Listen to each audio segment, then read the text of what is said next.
All right. We got here at Friday AI, we got an email from Doug, actually who lives not too far from me here in New Hampshire. Oh, nice.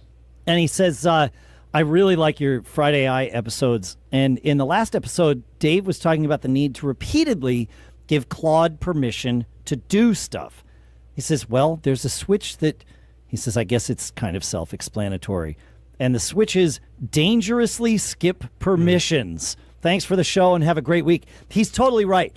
And you can do this in the graphical interface, like the Claude app too. You don't just have to do it from the command line.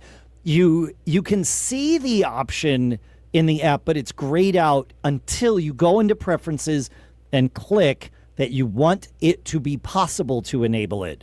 And it does exactly what it says, and it's awesome because then you can just tell it to do something and literally walk away and come back and it's done.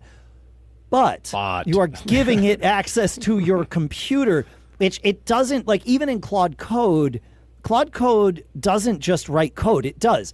And that's kind of a safe thing because if you're using some sort of version control, you've got a backup, right? If it writes the wrong stuff, you just say, well, okay, that was terrible, and you undo it, and you're back to the business.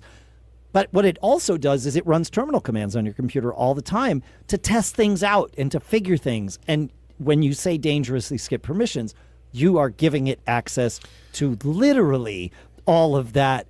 And I'm comfortable with it because I've watched it do it enough and given it permission. And it's like, yeah, it's not doing anything destructive. But that doesn't mean it couldn't. Accidentally. I would say this is an argument for running it on a separate machine.